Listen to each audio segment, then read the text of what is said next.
আজকে আন্তর্জাতিক অপরাধ ট্রাইব্যুনালে আমরা দুটো দরখাস্ত মুভ করেছি এবং যারা কোর্টরুমে শুনানিতে ছিলেন তারা জানতে পেরেছেন যে আমরা কোন বিষয়টাকে আজকে মামলার বিষয়বস্তু হিসেবে নিয়ে এসেছি।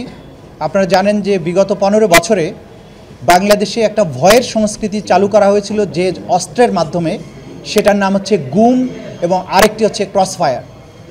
এই যে গুমের মাধ্যমে হাজার হাজার মানুষকে সাদা পোশাকধারী বলেন বা পোশাকধারী বিভিন্ন বাহিনী এসে তুলে নিয়ে যেত এবং তারপর তারা কোনোদিন আর ফিরে আসতো না। অধিকাংশই ফিরে আসেনি, কেউ কেউ ফিরে এসেছেন যাদেরকে সুনির্দিষ্ট কিছু মামলায়, একই প্যাটার্নের কিছু মামলায় তাদেরকে আটক দেখানো হয়েছে, কাউকে গুলি করে ফেলে রাখা হয়েছে, কাউকে কয়েকজনকে স্বৈর শাসকের অবসান হওয়ার পরে, শাসনের অবসানের পরে যারা আয়না ঘর থেকে বা এই গুম ঘর থেকে তারা ফেরত এসেছেন। এই যে গুমের সংস্কৃতি নামক এক ভয়াবহ সংস্কৃতির মাধ্যমে বছরের পর বছর অসংখ্য মানুষকে গোপন কারাগারে আটক রেখে নির্যাতন, হত্যা এবং তাদেরকে সমস্ত স্বাধীনতা বঞ্চিত করার যে অপরাধ, এটা আন্তর্জাতিক আইনে স্বীকৃত অপরাধ এবং বাংলাদেশের ইন্টারন্যাশনাল ক্রাইমস ট্রাইব্যুনাল আইনের অধীনেও এটা একটা মানবতা বিরোধী অপরাধ।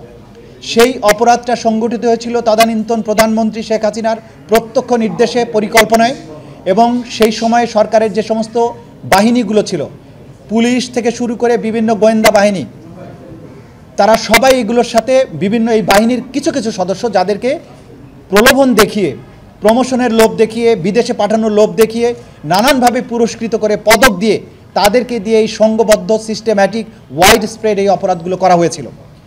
যেহেতু এই অপরাধগুলো একটু ডিফারেন্ট নেচারের, গণহত্যার অপরাধের চেয়ে, এই জন্য আজকে ডিফারেন্ট একটি মামলায় তাদেরকে আমরা গ্রেপ্তার দেখানোর জন্য আবেদন জানিয়েছিলাম। এর মধ্যে সাবেক প্রধানমন্ত্রী শেখ হাসিনা, তার তদানীন্তন নিরাপত্তা উপদেষ্টা তারিক সিদ্দিকী, তদানীন্তন আইজিপি বেনজির আহমেদ সহ বিভিন্ন সংস্থার মোট 12 জনের বিরুদ্ধে আজকে আমরা গ্রেপ্তারি পরোয়ানা জারির জন্য আবেদন জানিয়েছিলাম। আদালত সেই গ্রেপ্তারি পরোয়ানা জারি করেছেন এবং এদের মধ্যে একজন মেজর জেনারেল বরখাস্তকৃত জিয়াউল হাসান, যিনি কারাগারে আটক আছেন, তাকে প্রোডাকশনের জন্য আদেশ দিয়েছেন। আগামী 12 ফেব্রুয়ারি তাদেরকে এই আদালতে গ্রেপ্তার হওয়া মাত্র তাদেরকে প্রডিউস করতে হবে। আগামী 12 ফেব্রুয়ারি এই মামলার পরবর্তী দিন ধার্য করা হয়েছে, যেদিন যদি তদন্ত রিপোর্ট আসে, তদন্ত রিপোর্ট দাখিল হবে, অথবা এই গ্রেপ্তার সংক্রান্ত রিপোর্ট দেওয়ার জন্য আইন শৃঙ্খলা রক্ষাকারী বাহিনীর প্রতি নির্দেশ দিয়েছেন।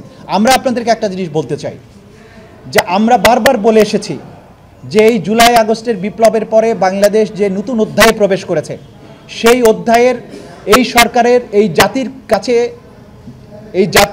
এই সরকারের কাছে যে সবচেয়ে বড় প্রত্যাশা, সেটা হচ্ছে এই সমস্ত ঘৃণ্য মানবতা বিরোধী অপরাধের বিচার করা। এবং আমরা বলেছি 2025 সালটাই হবে বিচারের বছর। এই অপরাধের সাথে যারাই জড়িত থাকুক, তারা কেউ রাষ্ট্রের চেয়ে বড় না, কেউই আইনের ঊর্ধ্বে নয়।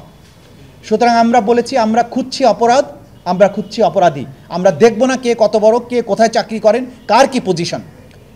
নিরপেক্ষ এবং সুষ্ঠু তদন্তের মাধ্যমে যারা অপরাধগুলো করেছেন, যারা এই দেশের জনগণকে এইভাবে নির্মম হত্যাযজ্ঞের মতো জায়গায় নিয়ে ফেলেছেন, যাদেরকে গুম করে রেখেছেন বছরের পর বছর, 8 বছর 9 বছর, অধিকাংশের ফ্যামিলির যাদের স্বজনেরা ওইভাবে তুলে নেওয়া হয়েছে, তারা কখনো আর ফিরে আসেননি।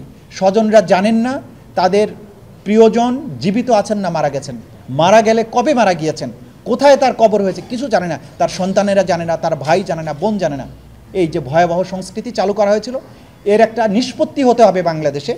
এবং নিষ্পত্তির সবচাইতে ভালো উপায় হচ্ছে একটা সঠিক, সুষ্ঠু, নিরপেক্ষ ন্যায় বিচার। এই বিচারের মাধ্যমে এই অধ্যায়ের বাংলাদেশ থেকে চির পরিসমাপ্তি হতে হবে এবং ভবিষ্যতে কেউ যেন এই ধরনের ঘৃণ্য অপরাধ করতে সাহস না পায়। এবং আমাদের রাষ্ট্রীয় যে সমস্ত সংস্থাগুলোর ব্যাপারে এইগুলো অভিযোগ উঠেছে, তাদেরকেও আমরা এই অভিযোগের তীর থেকে তাদেরকে বাঁচাতে হবে। কারণ আপনারা জানেন যে একটা রাষ্ট্র পরিচালনা করতে হলে আমার পুলিশ বাহিনী লাগবে, সেনাবাহিনী লাগবে, গোয়েন্দা সংস্থা লাগবে।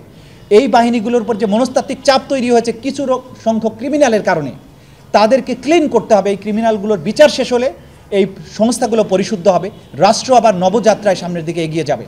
এই অনুভূতির থেকেই আমরা এই বিচারকে প্রায়োরিটি দিয়েছি এবং আজকে এই বিচারের জন্য আমরা প্রাথমিক কাজটা শুরু করেছি। গ্রেপ্তারি পরোয়ানা জারি হয়েছে এবং আমরা খুব দ্রুতই চেষ্টা করব, দ্রুত বলতে তাড়াহুড়ো করে নয়, যতটুকু সময়ের প্রয়োজন সুষ্ঠু এবং নিরপেক্ষ তদন্ত করে প্রকৃত পারপিট্রেটরদেরকে আইডেন্টিফাই করতে ততটুকু সময় আমরা নেব এবং তাদেরকে এখানে উপস্থিত করার মাধ্যমে আন্তর্জাতিক স্ট্যান্ডার্ড, দেশীয় স্ট্যান্ডার্ড, মানবাধিকার এবং বিচারের সকল স্ট্যান্ডার্ড মেনটেন করে এখানে যাতে একটা বিচার করা যায় সেই জন্য আমরা কাজ করছি এবং আমরা এটা করব।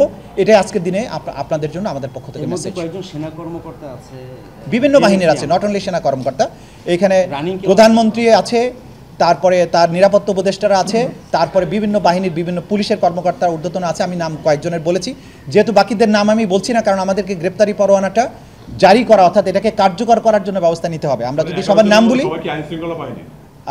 এখানে তো আছে প্রধানমন্ত্রী আছে, সব মিলিয়ে 12 জন প্রধানমন্ত্রী আছেন, বিভিন্ন বাহিনীর লোকজন আছেন। কাজে কে সার্ভিং না অসার্ভিং এই বিষয়ে আমরা কোনো বক্তব্য রাখছি না। এটা যখন গ্রেপ্তার করে আসবে তখন আপনারা বুঝতে পারবেন। আমরা বলেছি 2025 সাল হবে বিচারের বছর। দ্যাট ডাজ নট মিন যে সব কিছুই 2025 সালে সমাপ্ত হয়ে যাবে। আমরা প্রসিকিউশনের পক্ষ থেকে কোনো মামলার সুনির্দিষ্ট সময়রেখা ঘোষণা করতে পারি না। আমরা যেটা পারি আশাবাদ ব্যক্ত করতে পারি, আমাদের তদন্ত সংস্থা দিনরাত কাজ করছেন, আমাদের প্রসিকিউশন দিনরাত কাজ করছেন, জাতি বিচারের জন্য অপেক্ষা করছে, কিন্তু বিচারের অপেক্ষার জন্য আমাদের উপরে কোনো চাপ নেই। আপনাদেরকে খুব ক্লিয়ার করে বলি যে আমাদের উপরে কোনো চাপ নেই, আমরা স্বাধীন এবং নিরপেক্ষভাবে কাজ করছি। এই বিচারটাকে সুষ্ঠু করার জন্য যতদিন সময় প্রয়োজন ততটুকুই সময় নিব, একদিনও বেশি নেওয়া হবে না। তবে আপনাদেরকে আগেও যেটা বলেছি যে আমরা চাই সম্ভাব্য দ্রুততম সময়ের মধ্যে এই সীমাহীন যে বর্বর অপরাধ সেগুলোর বিচার সমাপ্ত হোক। 2025 সাল আমাদের টার্গেট। তার মানে এই নয় যে সমস্ত আইন ভঙ্গ করে একটা নির্দিষ্ট সময়ের মধ্যে আমরা জোর করে একটা কিছু করব, তা নয়। নিরপেক্ষ সুষ্ঠুভাবেই হবে, কিন্তু একদিনও ডিলে করা হবে না, এটা আপনাদেরকে আমরা বলতে পারি। আজকে যে অর্ডারটা দিয়েছে এটা কয়টা অভিযোগের ভিত্তিতে? অভিযোগ আমাদের কাছে তো অনেক অভিযোগ এসেছে, সবগুলোকে একসাথে করে মোটা দাগে আমরা একটা মামলা আজকে দায়ের করেছি।